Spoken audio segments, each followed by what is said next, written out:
You're listening to Start Writing, where we explore the great minds behind the greatest stories. Hosted by Joseph Bendosky, author of the Skyfalls series, and Jay Washburn, author of the Star Child space opera. Hello, this is Jay Washburn, and welcome to another episode of the Start Writing podcast. Today I'm very excited about our guest. His name is Rob MacGregor. He wrote the novelization of Indiana Jones and the Last Crusade, and we discuss some of the things that he added to that story that make it better. He also wrote 6 original Indiana Jones novels, which he wrote at a breakneck speed at 4 months apiece. He tells a funny story about 2 Indiana Jones fans who were pestering him and the wild outcome of that encounter. We discuss how he had an influence on the creation of the Young Indiana Jones Chronicles, yet never got credit.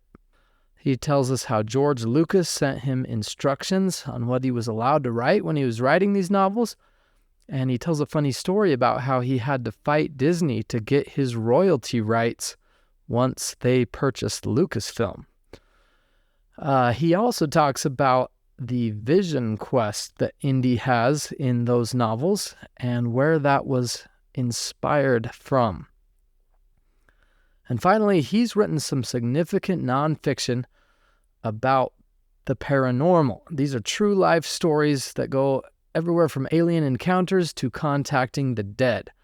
And incidentally, he hosts a podcast about these topics called The Mystical Underground. And it's kind of an understatement to say that he is an expert in the paranormal. So without further ado, I hope you enjoy this interview with Rob MacGregor. Well, good morning, Rob. How's your day going? Pretty good, yeah. What's a typical morning like, or what you been up to?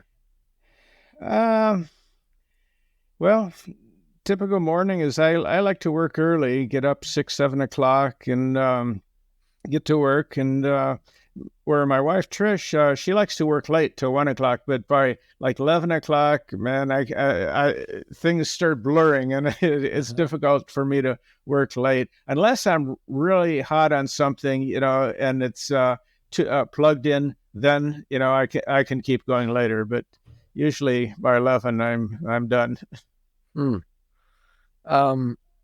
So, and that's why you scheduled our appointment right now, because you basically finished your workday. Is that right?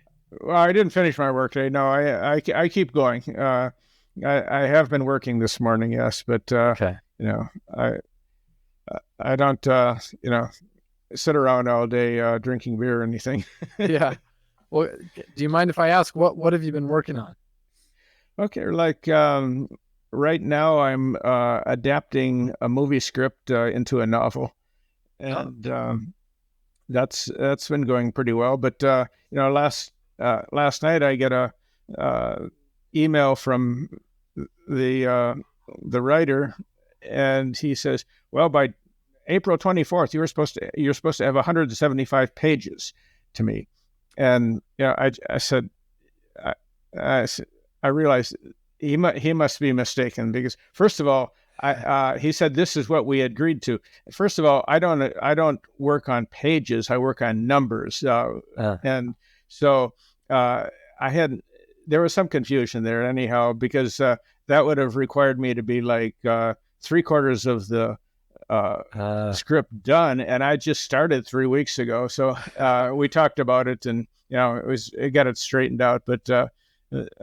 That's something that happens with working with somebody else and on their books. Yeah. Well, so can I ask? I mean, I'm assuming that's a secret. Can you not tell us the title of what you're working on? I guess I could tell you the title. It's called Simon, Son of Star. Cool. It's a historical novel and a script that goes back to the 1st century AD in Israel. Oh, wow. That sounds interesting. And it starts in the present with the discovery of a coin. And then we find out the history of the coin, and then we go back in time. Dang, that sounds like an exciting adventure. Yeah, basically it's about a rebellion of the Jews against the Roman, who had turned Israel into one of their provinces. Yeah, dang, that's interesting. Yeah, that sounds really cool. Okay, so I like to start my interviews with, I want to ask about your name and if there's a story about your name. Some people talk about the etymology of their name. Some people talk about who they're named after, but tell us the story of your name. Well, my full name is Robert Roy MacGregor, and I'm named after a Scottish hero, Rob Roy MacGregor. Mm-hmm. And he was something of a renegade, and at a time that the Scottish were rebelling, and the MacGregors were labeled as cattle thieves because they had an insurance policy that they provided other ranchers, and if you didn't pay the insurance, you were your cattle disappeared. So they're kind of crooks, I guess. It's a criminal operation, and so the King of England went after them, and there was rebellion, and a lot of the name MacGregor was abolished for like 150 years. Nobody could use that name, and a lot of them took on the name Campbell. And I mean, they didn't mess around with the MacGregors. They basically drove them off the highlands. They drove some to the coast to become fishermen, which they've never lived in the coast and never fished before, so that was difficult.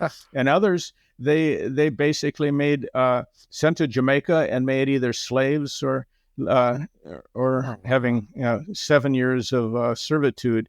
That's why you probably never noticed it, but being a MacGregor, there's a lot of MacGregors on Jamaica, and they've all been blended in with the local population over the centuries. So, dang, that is cool. I have like probably 75, 80 Facebook friends who are Black MacGregors. Dang, that's really cool. Yeah, so that's the story of the name. Yeah, awesome. Thank you. If you were a character in a novel, what is a quirky trait about your personality or your writing process that would make you memorable? Oh, that's a good question. But my quirky trait, that's a good question. I can't think of anything right offhand that I do something that would be somewhat quirky. Yeah, that's okay. We can circle back to it, or okay. Okay, so I know that you're currently writing with Trish often, like you guys collab. Right. Tell me how you met her. Okay, I met Trish when I was working as a journalist, a newspaper reporter for the Hollywood Sun-Tatler, which is Hollywood, Florida, not California. And about how old were you?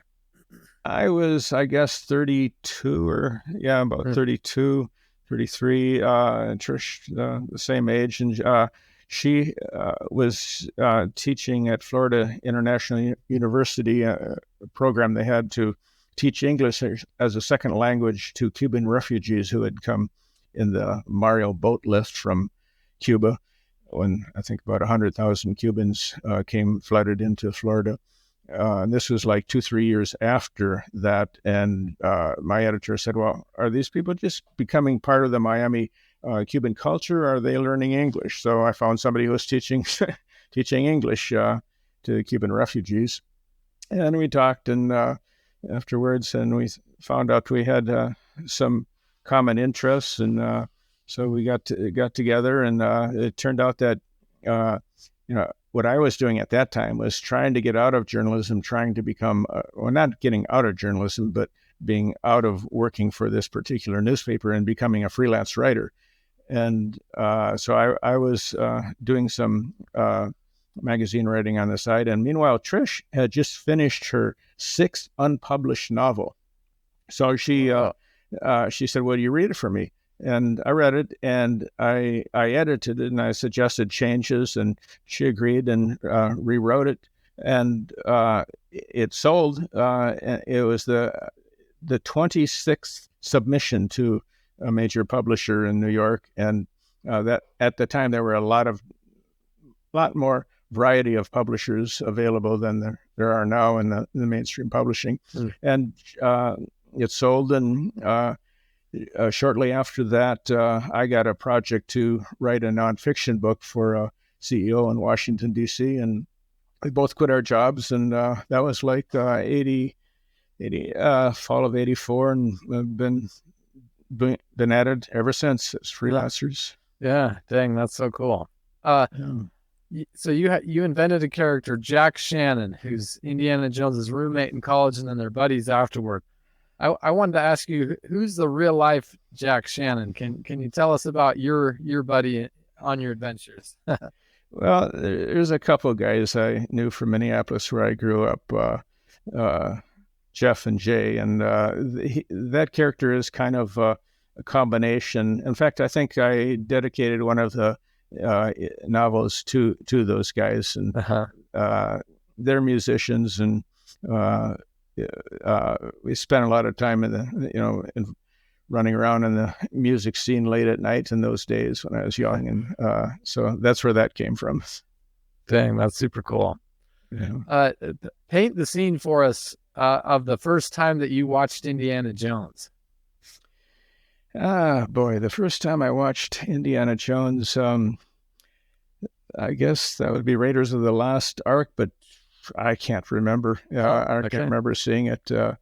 I'm sure it was in the theater and not on a movie screen, but I was fascinated by the story, and because my background, I had gone to college with the interest of becoming an archaeologist. In fact, in ninth grade, we had to give a report of what we wanted to do for careers, and I was the only one in my school that wanted to be an archaeologist. And so that was what I set off to be in college, and I took anthropology classes, and but along the third year or so, I took a journalism class, and I realized, well, this is something I get out of college, and I can get a job and get working and making money, because I didn't have much, and it was going to be a lot of extra years of study to become an archaeologist. And at the time, there were probably less than 1,000 archaeologists, working archaeologists in the world, and you have that many journalists, and two, three newspapers, or a few newspapers, and so I switched to becoming a journalist, which I did. And what I would do, though, is I still had an interest in the ancient world and ruins, and so I would have a job for a year and a half, saving my money. I would quit and take off to Mexico, Central America, South America, Europe, North Africa, and I always end up at the archaeological sites, at the ruins, because that's what interested me, even though I wasn't pursuing it professionally. And so little did I know this was all good research for what I would do when Indiana Jones came along. So, that's crazy. I would run out. I just want to add, I would run out of money and go back and find another newspaper job and start over again.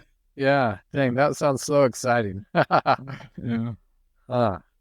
So how did you get picked to be the writer to create the novelization of Last Crusade? That was something that was just fell into my lap. I was very fortunate that I had done a favor for an editor, and she rewarded me by sending me the script of Indiana Jones and the Last Crusade, and asked me if I would adapt it into a novel. And what happened is I had been writing another novel, actually two or three novels that were based on a television series that was started by Anthony Yerkovich, who had been the producer of Miami Vice, and this was supposed to be a hot new detective series. And it was a big flop. And by the time my books came out, there was no television series to relate to. But anyhow, I'd done 2 of them, and then the editor said, "Okay, we have another one, but the writer has dropped out, and we need this quickly. And can you get it to me in a month or 5 weeks or something?" And I said, "I'll try," and I did. And after that, she said, "Okay, would you like to do this Indiana Jones novelization?" So, dang. What's it like transitioning from silver screen to novel? And most of our listeners are authors themselves, or aspiring authors. And so maybe talk about the advantages that the medium of a novel has over the silver screen. Well, of course, you can get into the head of the characters that you can't do with a movie, and the perspective. And with novel writing, it's perspective, where in movies, basically, the perspective comes from the camera. I mean, you have main characters in that, but the camera will go off the main character and show opening scenes that don't have any character perspective at all.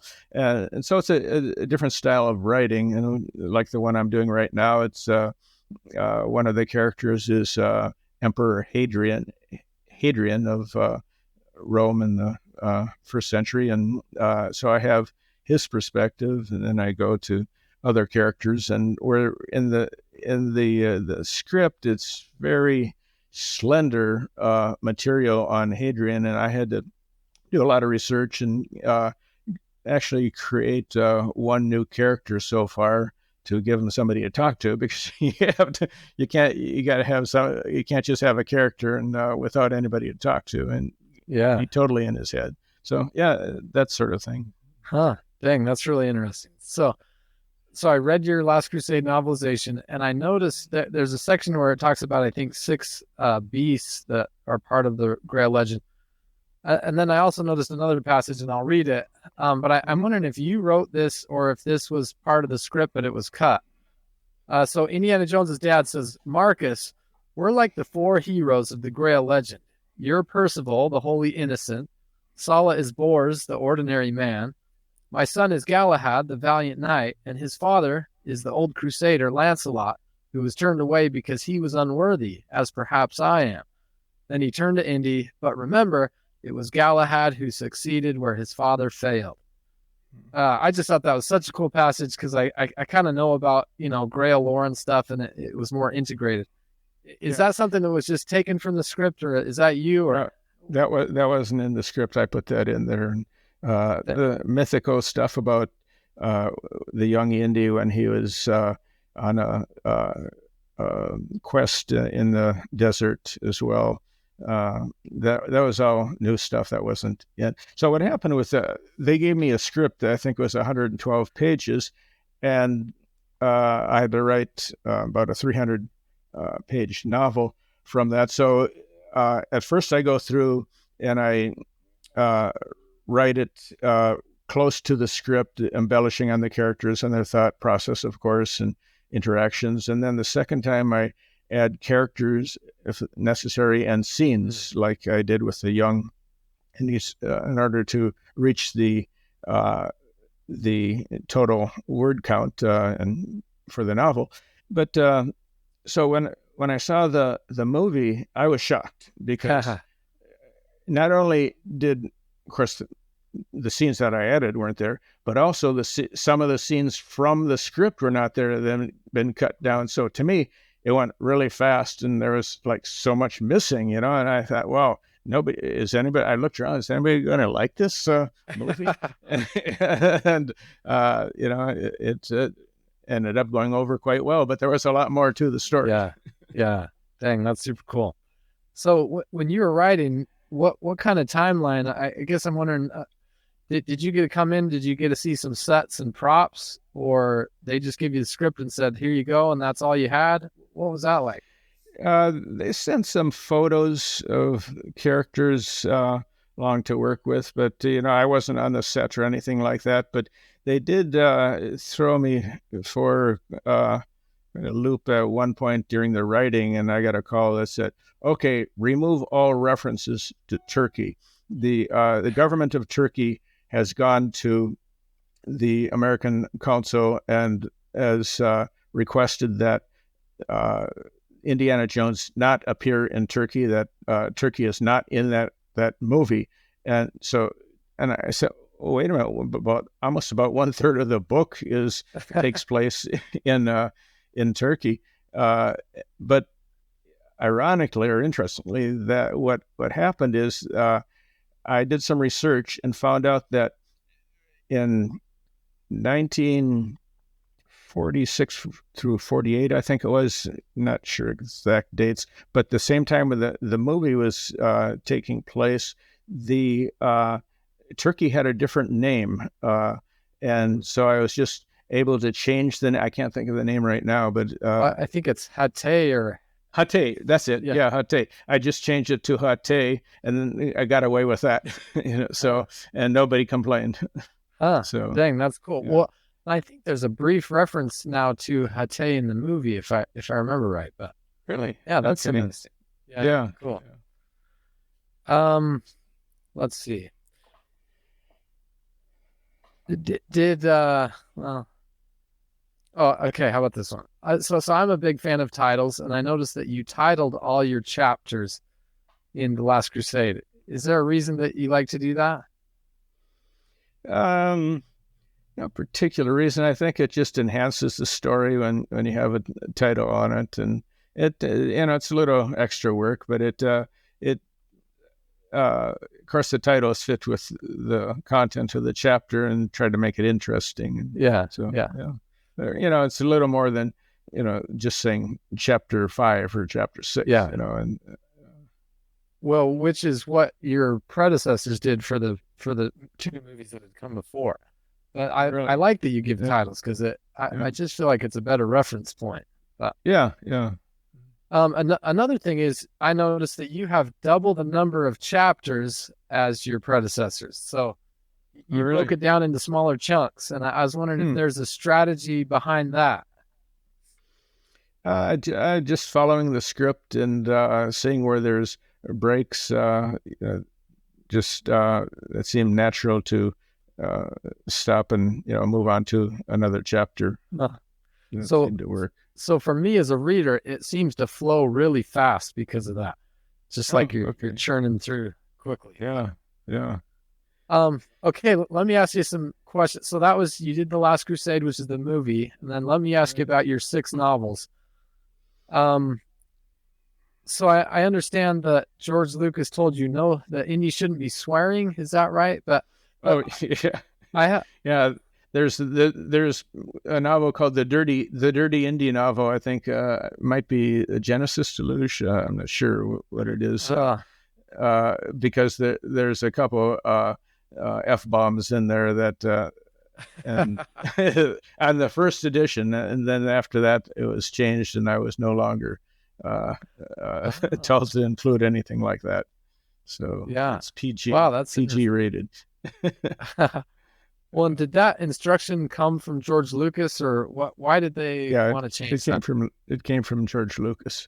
I mean, he gave me a lot of freedom to do, to come up with the story ideas. Basically, he told me make it in the 1920s before the movies, when Indy is just starting his career as a journalist or as an archaeologist. So that's what I did, and it goes all through the 20s, which was an interesting decade. So that helped enhance the story. Yeah. You had, so actually maybe you kind of already answered this, but you had 4 months to write each of these novels, but Indy's going to Greece and Scotland and Brazil and Turkey and Arizona and Chile. Did you just already have all this research in your head because you traveled so much, or how did you do research in just 4 months? Yeah. Part of it was from my experience. And I should say that before I did those, got into those novels, I was working as a travel writer too. So I wrote for it's called Birnbaum's Travel Guides to South America. I did Colombia and Venezuela, and a couple, 2-3 years, and as well as just writing other travel articles for travel sections of daily newspapers and the Sunday newspapers, and those were a way of making a living. And I could also resell them, change a little bit, and resell to other newspapers. And so that's when we were starting out, that's how we began.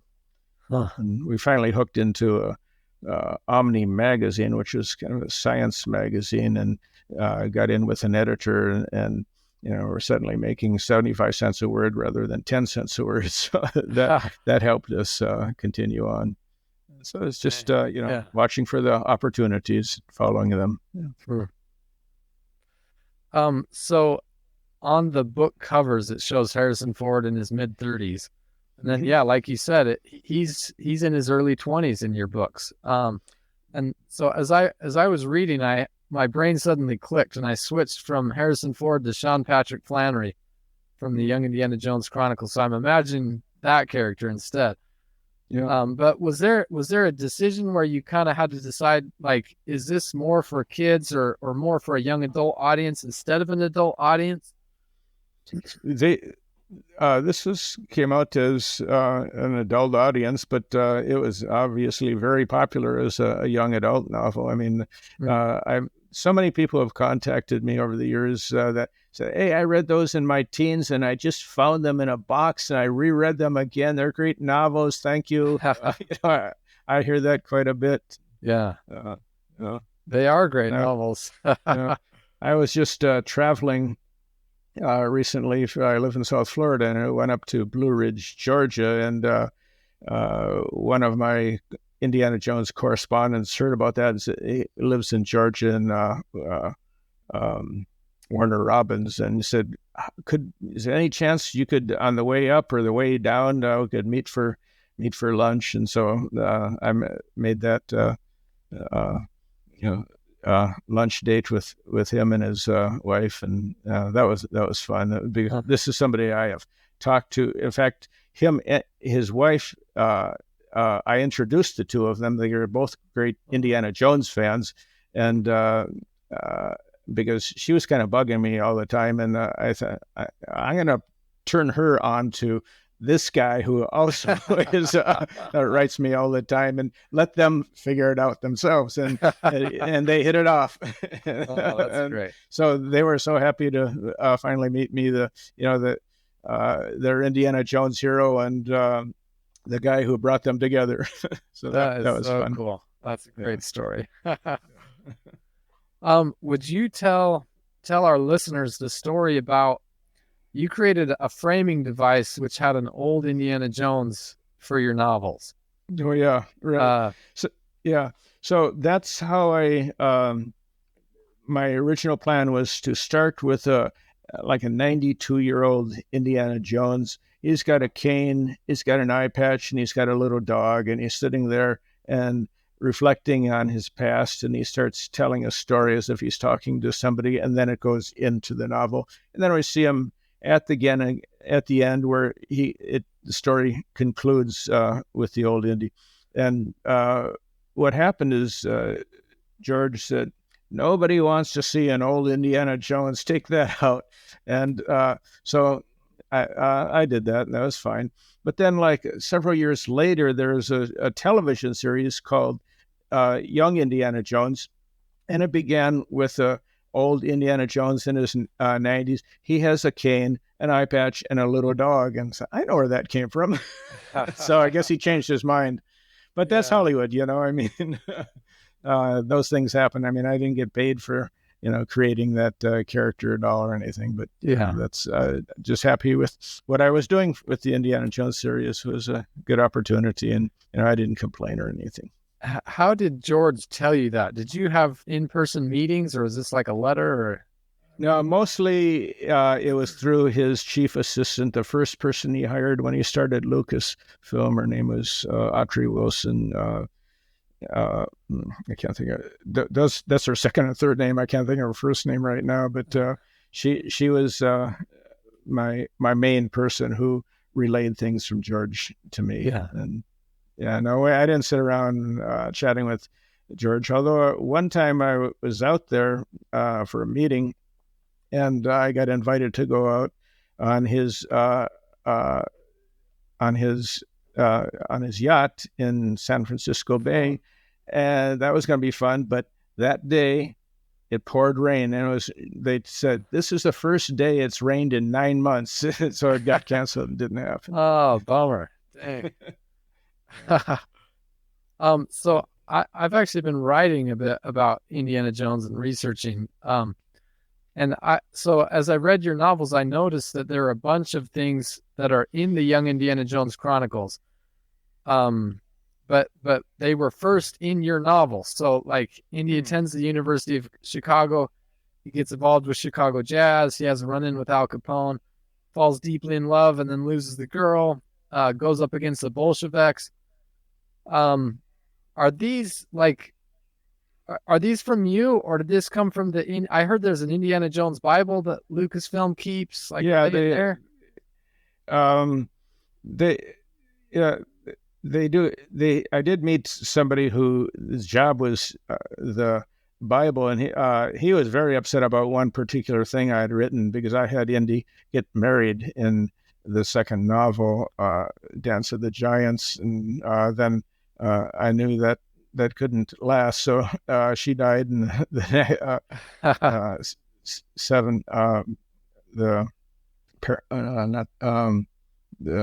the third one, I can't think of the name, that takes place in Brazil in the jungle. The Seven Veils. Seven Veils, right? Yeah, and so that wasn't part of the Bible that he'd ever been married, and that they didn't want that because one of the things I was told, they said, gave me very few directions for these novels. I mean, the plots are mine, but they said, George said, okay, you can't use any of the major characters from Raiders or any of the novels except for the museum director. Marcus. Marcus, yeah, I could use him, and that was about it. And because he wanted to save the relationship that began in Raiders of the Lost Ark to the end, which he did in the fourth novel, and they got married. Yeah. Huh. So, well, I guess part of my question is, did you ever get any credit for, I guess, kind of breaking the ground for Young Indiana Jones and the Young Indiana Jones Chronicles? I feel like you kind of set the stage. Yeah, maybe so. But I watched this series and I liked it. It was pretty well done. It was very educational as well. And but no, that was totally. I mean, they had access to. I basically signed away anything that they could use all that material any way they want. So yeah. There's no credit involved. That I did recognize some things. Why did you write? So you wrote about 3 novels per year, which is just incredibly fast. Why was that? Well, they wanted these novels come out one after another, and gave me 4-month deadlines. And first of all, it started out very fast with the Last Crusade, where they gave me 2 months to write a bit. They said, but if you can get this if you can write this in 5 weeks, I'll give you a $2,500 bonus. I wrote it in 5 weeks. Dang, that's impressive. The Last Crusade, yeah. And so then that hit the New York Times bestseller list for a couple of weeks, 2-3 weeks, and so okay, let's go with some original novels that you can write. And so I got a contract for 4 of them.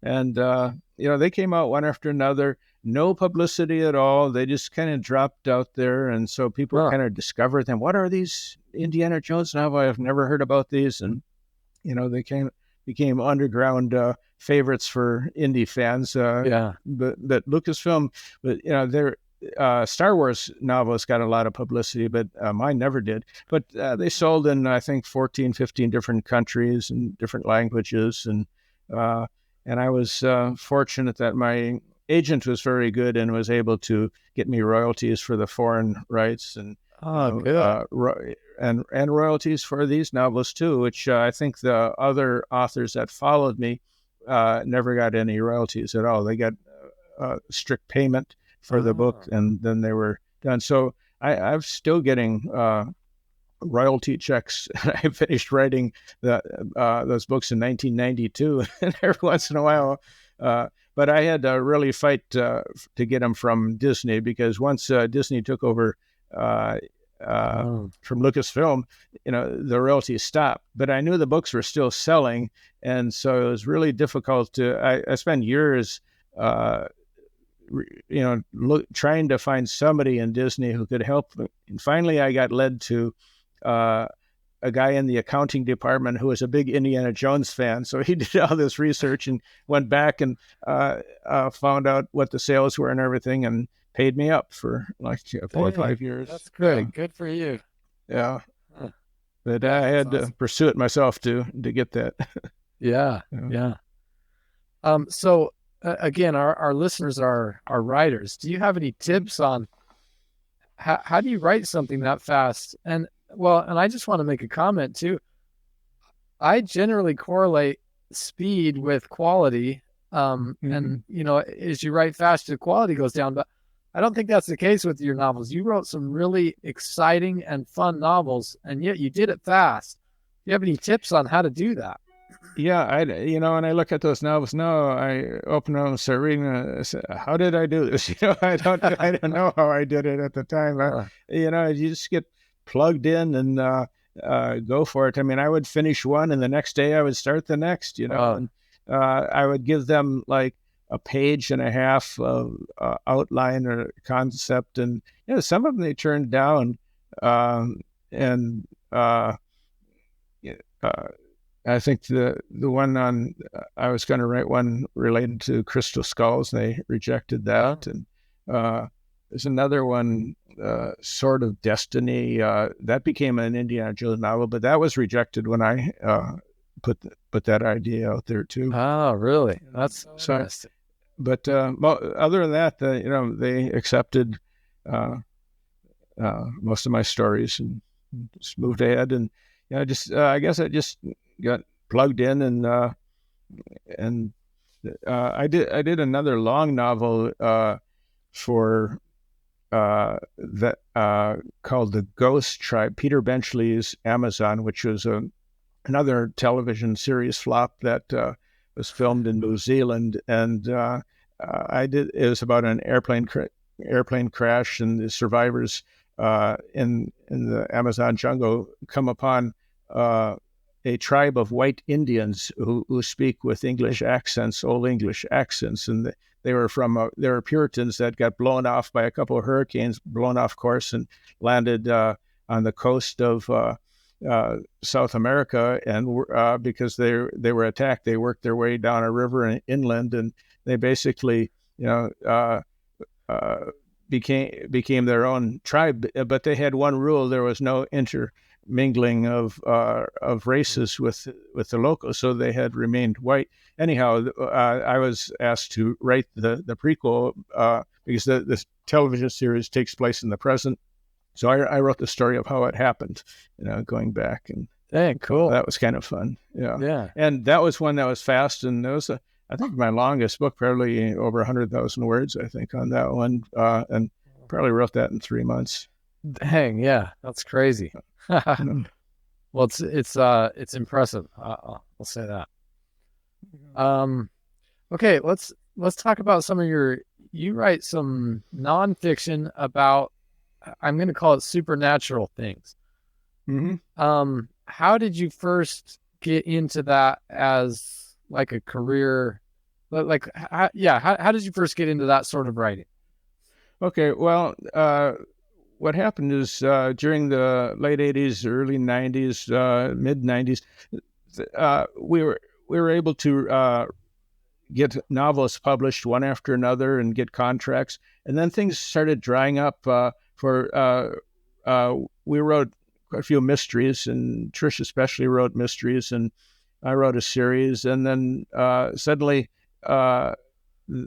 the whole mystery genre dried up, and a lot of mystery writers just stopped writing. But this is how we were making our living, so we shifted to nonfiction. We've always had an interest in metaphysical matters and paranormal, and in fact, when we first met, our first book that we decided to do was a joint nonfiction book about synchronicity, a coincidence, unusual coincidences that take place in your life. But we didn't really know how to do it at the time, and that didn't go anywhere. So, but then we had already made the commitment to be writers, and just continued on, and that came back. And years later, that we wrote the 7 Secrets of Synchronicity and Synchronicity and the Other Side, and 2-3 others related to that topic, and then branched into other areas as well. So I've been perusing some of your books. I didn't even know what synchronicity was until last week, and yeah, I'm Okay. there. It's meaningful coincidence. Meaningful coincidence. Really interesting. Right. That's the simplest way of describing it. What it means. Yeah. You also said something about how it's non-causal, and I don't quite understand. Why is it significant that it's non-causal? Well, because let's take the example that I'm thinking of somebody that I knew in high school, and I go on the internet and the Facebook, and that person I just thought about has sent me a Facebook request, a friend request, which to me, that's a meaningful coincidence, because I hadn't thought about that person for quite a while, or years maybe, and there he or she was. But if I had reached out earlier, a couple of weeks earlier, and said, "Hey, I see your Facebook, you're on Facebook," or made some kind of contact, and then the person comes in. So that's causal, cause and effect. But the way that it happened, as I described it, it was non-causal. There was no reason for I made no effort to contact that person, and it came to me after I had thought about it. So it was a thought that manifested into a physical event. And you could call it telepathy, you could call it precognition, but synchronicity is kind of a term that kind of enfolds all of those types of paranormal experiences. Yeah. Dang, that's interesting. So you talk a little bit about skeptics in your books, and there's a certain stigma, and I think it's interesting because the Navy recently released footage about UFOs, and what do they call them? UPAs, I think. Yeah, UPAs. I think they're using that term now. But they're trying to make it okay to talk about these so that we can figure it out more. But what are your thoughts on the stigma around paranormal and how it's kind of taboo, or you get shunned if you talk about that kind of stuff? Any thoughts on that? Yeah. Well, that's always been the case with the paranormal or UFOs.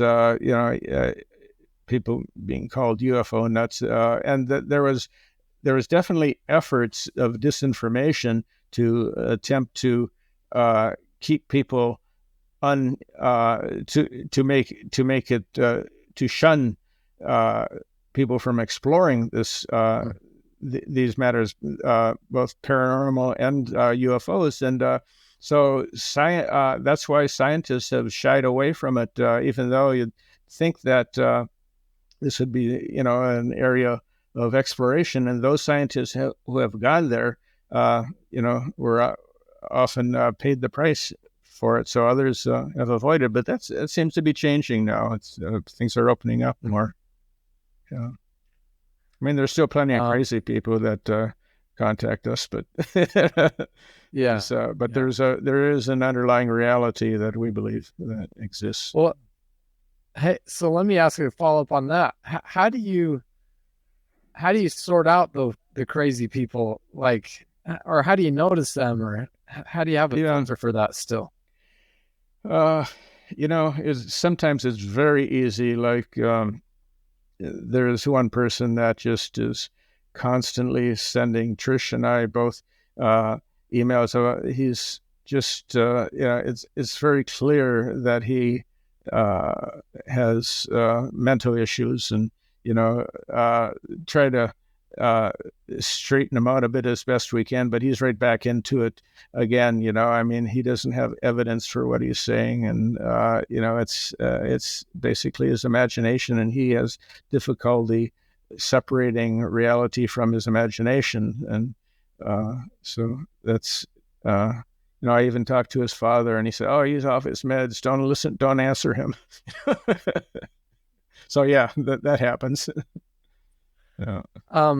So you've researched UFOs and abduction tales. When the Navy released our footage, did you have any additional insights on that maybe the general public doesn't know about?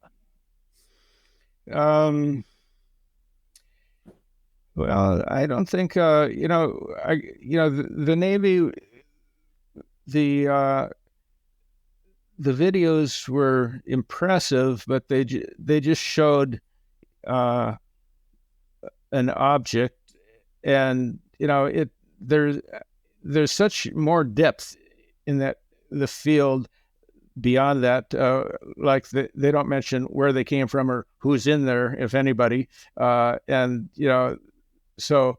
But of those particular objects, I don't have any more information about those stories than that have been presented. There, other people have. I know somebody who got involved with a organization that is doing UFO research, and there's people that are in government and the CIA involved in it. And now that he used to be very friendly and open, now he won't say a word about it. So. Wow, that's crazy. Yeah. So there's stuff going on, definitely. Yeah. So let me take it back to Indiana Jones briefly. The Kingdom of the Crystal Skull, some people criticized it because it was about aliens, but personally, I think that's a great MacGuffin. I think it fits great with Indiana Jones. If you were to write another draft of Kingdom of the Crystal Skull, are there any tweaks that you would make in that story? Yeah, it was the original script on that was much weirder than the way it came out. With the aliens were going to play a more prominent role, but Spielberg talked Lucas out of it to tone it down, but he still got that ending in there. And that's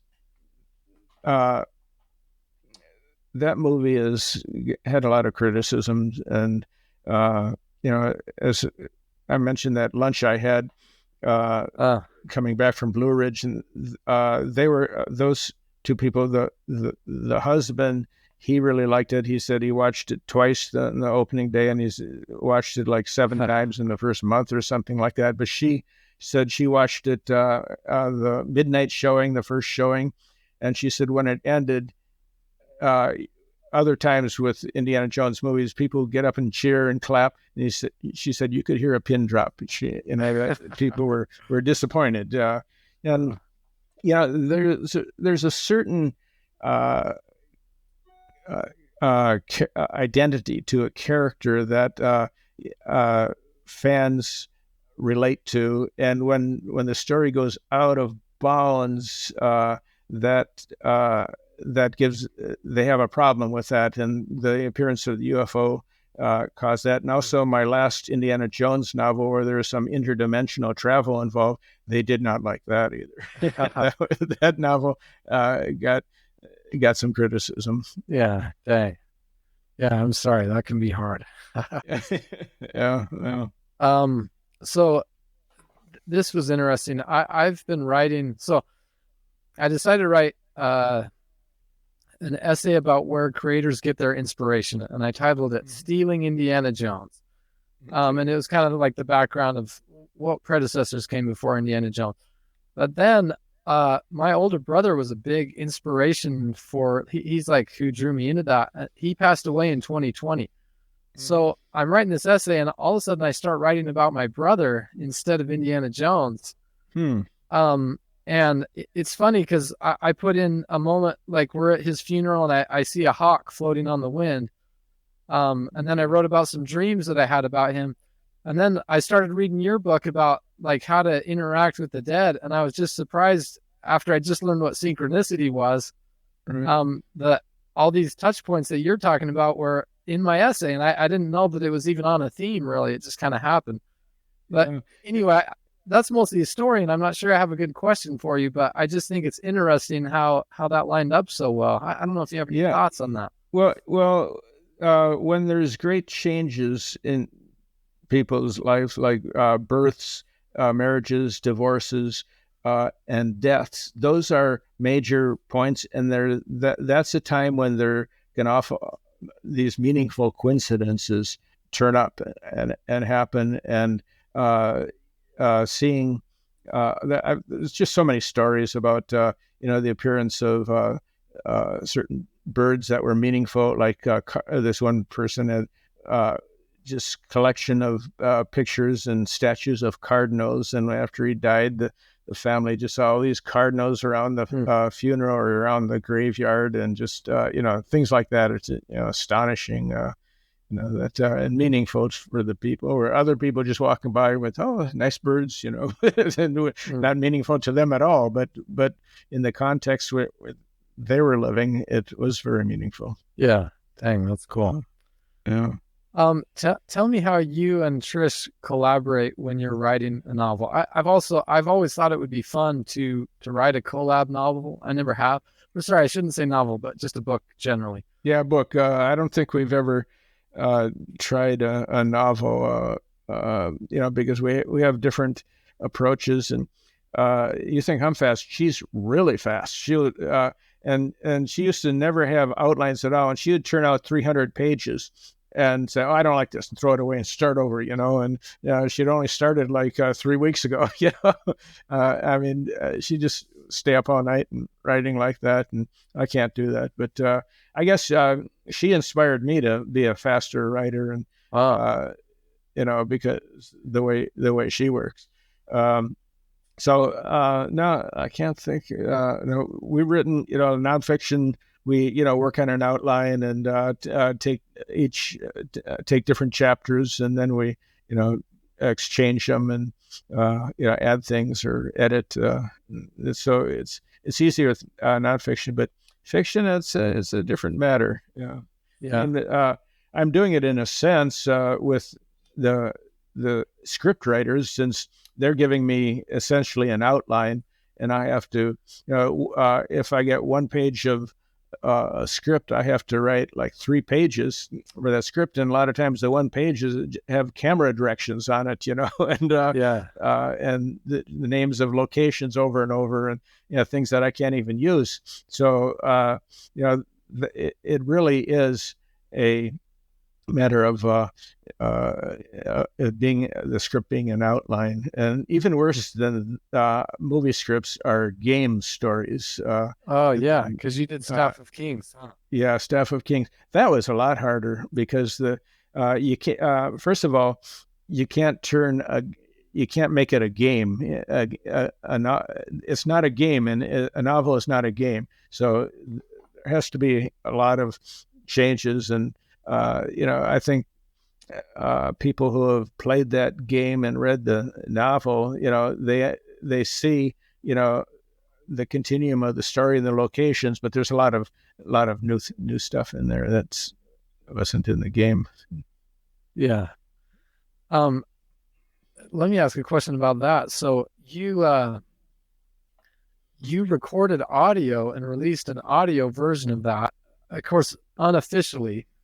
And I'm curious, would you ever consider unofficially releasing the actual text, like a Word document or an EPUB? It has just been released recently in the I last didn't 2 weeks. There is a novel out that an Indiana Jones fan who uh, has did a lot of work on it and uh, um, put it out, and has a cover from a artist, and that is out now. You can find that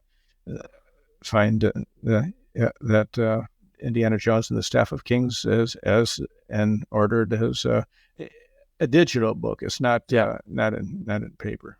Yeah. Dang, that's so cool. I had no idea. I'll have to go look that up. That's exciting. Okay, let me ask you a couple rapid fire questions as we wrap up. And I imagine these will be short answers, but that's up to you. Someone on Reddit asked, which of your books would be your first pick to make into a movie? That's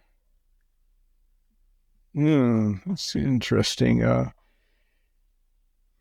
I guess, and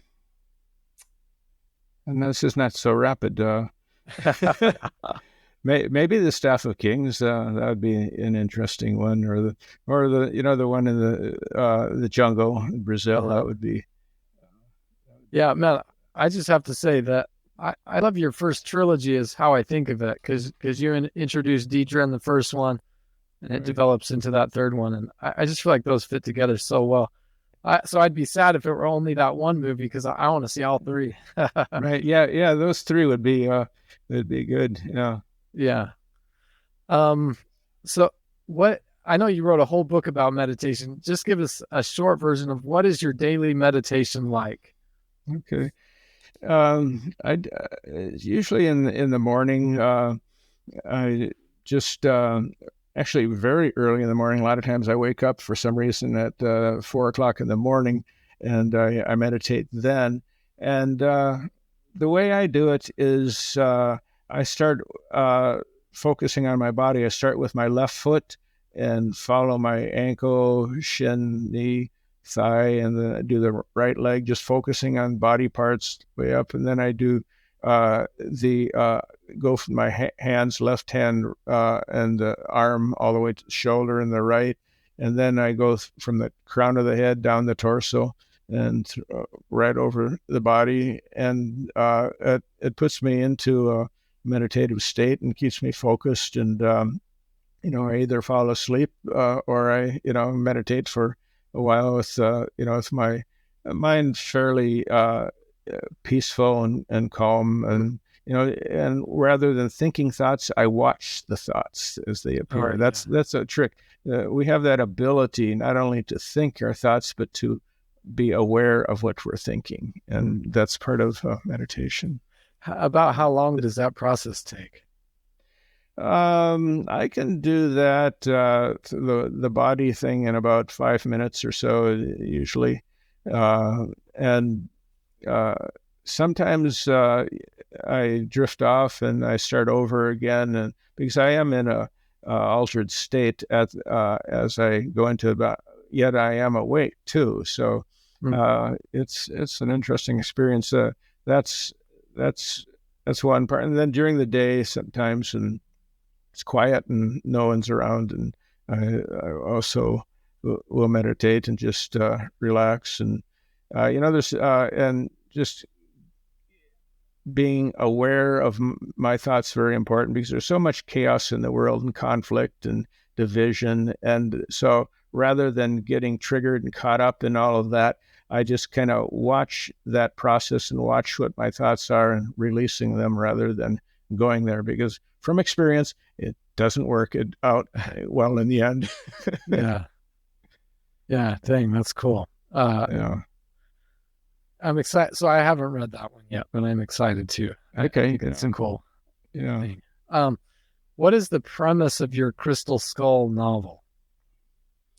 It's a reunion of two ancient crystal skulls. It's a story with detective in Miami Beach who gets involved in this exploration, and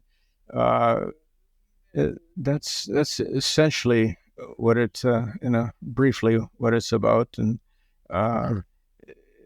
it combines the South Beach scene with crystal skulls and mysticism. Yeah, dang, that's cool. And there was a follow-up what called is your The Fifth favorite? Essence too. Oh, I just mentioned there's a direct sequel. follow-up with Nicholas Pearce called The Fifth Essence. Yeah. Dang, cool. Mm-hmm. What is your favorite game? My favorite game. Maybe Words with Friends. Oh, cool. I play that every day. Yeah, it's a fun one. Yeah, it is. Yeah. What is work and life? Wordle is another one. Oh, Wordle is yeah, really, me too. yeah, right. Love Yeah. it. Yeah. I haven't done it today yet. Yeah, me neither. What does work-life balance mean to you? Work-life balance. Well, for me, because I work at home, they just blend in. I don't take any particular day off and say, okay, this is my day off. I know writers that do that and say, oh, it's Saturday, I don't work today. I work every day, but for me, it doesn't really feel like work, because the work is what I do in the yard and keeping things up in this property. As I get older, it gets harder. I have knee issues, and I had a knee replacement in February, but I'm doing real well from that. I'm glad I finally did it. Dang, yeah. I'm glad to hear that it's going well. Yeah. Let's see. Did you already tell us what book you're working on right now? Right. Yeah. That's the adaptation of a script of Son of Simon. Yeah. Son of Star. Yeah. What book are you going to read tonight? Book am I going to read tonight? I guess the one I'm reading right over here is called The 7.5 Deaths of Evelyn Hardcastle. Oh, that's cool. It starts out like it's an incredible book. It starts out like an Agatha Christie mystery, but it goes from there, and it all takes place in this house, but there's different times where people don't move from different times in the past and the present related to this house, and amazingly how he was able to do this and pull this off, and it's fascinating. Dang, yeah, it sounds really interesting. Yeah. Who's an author that you look up to? Who would I say? I like Peter Benchley, his novels, his books, and I've been rereading some of the Carlos Castaneda books that I read when I was younger, and they're interesting, and having a different approach. I look at them more as novels now, but I know something happened to that guy, but I'm not sure exactly what. So I don't know about him. Just give us a brief overview or intro. Okay, he's Carlos is somebody who met an old Indian, Yaqui Indian, who was able to take him. He's an anthropologist, and he met this Yaqui Indian who just blew his mind. Was able to take him into an alternate world and dimension, and where he met people, interacted with people, and some of them were also in this world, and moved between worlds, and that's what these stories are about. And he claimed it was nonfiction, and that this Don Juan is the name of the the Indian who opened his brain and opened his mind and soul, and that's. But he became a very controversial figure in the anthropological world, and was pretty much shunned. But he also became a multimillionaire with his novels, starting in the late '60s. They started coming out, one after another. Well, so that reminds me, you have that theme of the eagle vision quest that Indiana Jones has.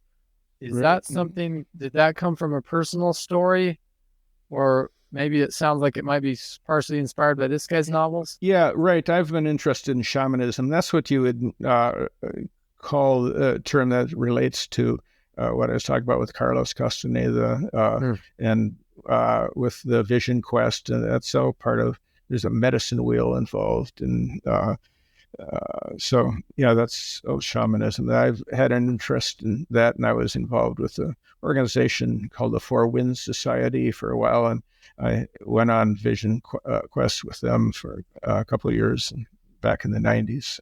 Dang, that's cool. I always had an interest in that. Yeah. So that means you probably did have a similar thing to what Indiana Jones goes through. Oh, yeah. I had one of these vision quests was just incredible. I had to climb this. I was with a group of about a dozen of people or so, and with somebody who was leading us, and he had us climb these rocks at night. This was in Canyon de Chelly, I believe. And cool. I've been there. Okay, yeah, and we had access to it actually. So because it's usually closed off except for the local people, and so we climbed up these rocks individually, and it was about 25 degrees. I'm being from Florida, I'm freezing, and so and we meditate, and so I go into this trance, and I see across from me the valley that there are three Indians who are climbing along a ledge on a cliff, and I can see them very clearly. And the third one suddenly turns his head and stares at me, and just shoots off that ledge right at me, coming right at my heart, and boom! I wake up, and that ended it. And that I was told by others that, well, he was trying to kill your ego, and you blocked him. You should have let him do it. Wow. Yeah, that was an interesting experience because it was so vivid and so real. Yeah, I can still see them. They had these headbands, and it's how they're dressed and everything. It's cool. And I'm trying to remember, is Canyon de Chelly where there's like a pillar? It's just this shaft going up in the middle of a canyon called Spider Rock. Spider Rock, yeah. Am I in the right place? Yeah, that's it. Yeah. Hey, that's cool. Spider Woman.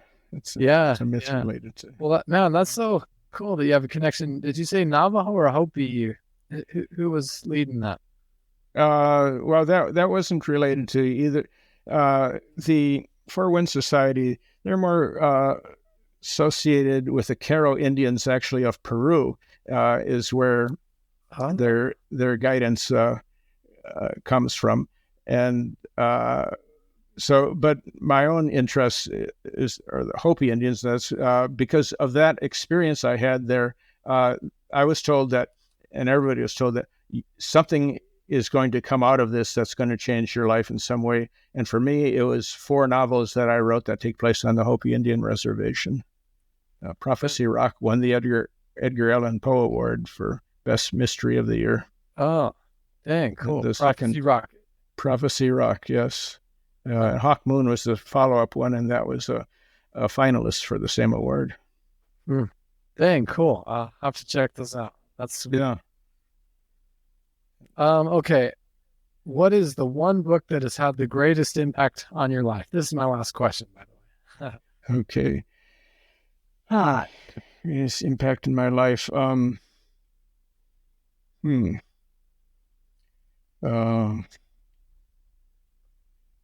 I can't really think of one particular book that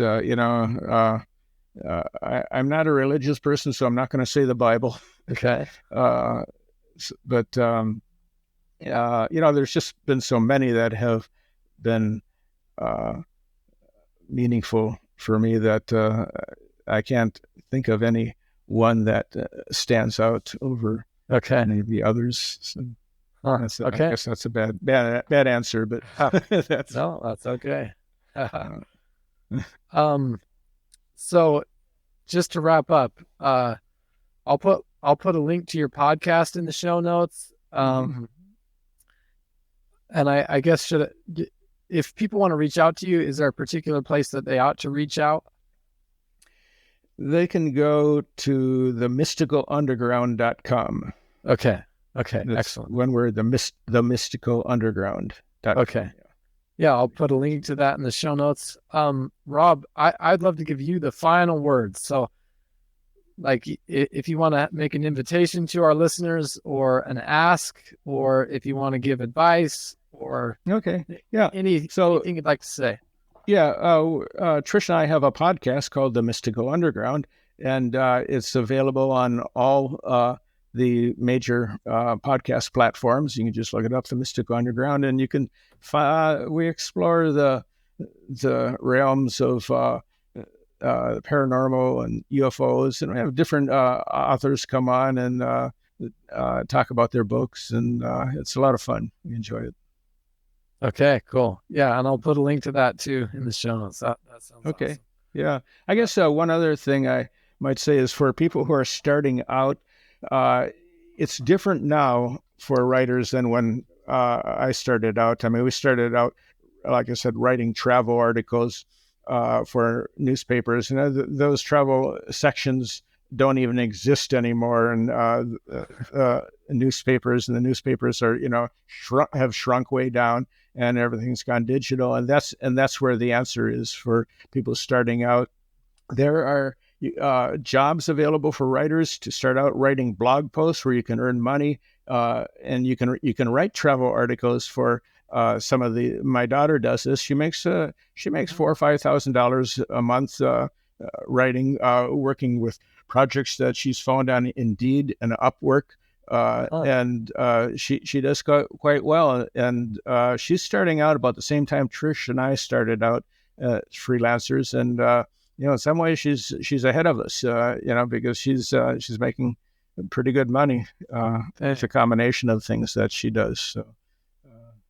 I just wanted to mention that. So if you think it's all the major publishers have kind of condensed, and it's very hard to find an agent, you can spend months and months and not even get a response from agents, or just get some form response, and it's very depressing. Well, there's alternatives that you can pursue, and it's also very easy to self-publish now than it was in the past. You can do it virtually for free, and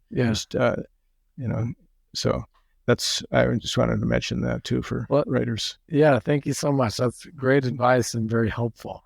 Well, Rob, thank you so much. I appreciate chatting with you. It's been a real pleasure. I've loved everything that I've read from you, and I appreciate you taking some time. Yeah, great. I appreciate it. It was fun. Excellent. Okay. Well, and to our listeners, it's time to start writing. So there's the interview. I hope you enjoyed that. And now I'd love to just tell you a personal anecdote on why I selected him as a guest on the podcast. I have been writing a nonfiction piece called Stealing Indiana Jones, and as the title suggests, this is about where artists get their ideas. And so as I was researching Indiana Jones and what kind of predecessors inspired that story, I started reading Rob's books, Rob's Indiana Jones novels, and I was really curious to find out whether he had gotten credit for coming up with many of the ideas that later made it into George Lucas's Young Indiana Jones Chronicles. And that's why I asked him that question. I'd also love to just tell you the story of Stealing Indiana Jones. So I started with that premise that I just mentioned, but as I got writing, I started writing about my boyhood and about my relationship with my older brother who passed away in 2020. And I started to realize that even though my intention as an author was to simply write about creative inspirations, but it turned out that I needed to write about my big brother and him passing away and how he died and how that has affected me. And so Stealing Indiana Jones became kind of this complicated weave. And the end result is something that I am absolutely proud of. I think it's one of the best things I've written. And I'll give you the pitch, the back cover blurb to listen to now. Stealing Indy will pique your intellect and break your heart. James Wolfhampton. In 1990, a 6-year-old boy stole something from his neighbors. A small book. The ultimate Indiana Jones treasure. A Grail diary. It promised everlasting life, but because it was stolen, the little boy didn't dare tell his older brother, his mentor, what he'd done. In 2020, 30 years later, that older brother passed away. Stealing Indiana Jones is the true story of these two boys and how they discover a monstrous secret, that George Lucas stole his ideas for both Star Wars and Indiana Jones. As they struggle to make sense of what this horrifying truth means for all of us fans, they find redemption along the way. Their story explores inspiration and how great stories come to life. It examines, without shying away, disillusionment and innocence doomed to die. Their story is a salute to the loss of childhood and to the loss of life. Stealing Indiana Jones is a journey through the 90s, a glimpse of boyhood and fandom, and it's filled with both heartbreak and heroism. Most importantly, it's a quest to uncover the secret behind all great stories, the secret of immortality. So that, my friends, is Stealing Indiana Jones. You can get it at stealingindy.jwashburn.com. You can purchase it on Kindle. There's also an audiobook on Audible. And finally, if you sign up for my monthly newsletter, I will send you a free copy of the ebook. And you can do that at theinformant.jwashburn.com. That's just the letter J, theinformant.jwashburn.com. Thank you for listening.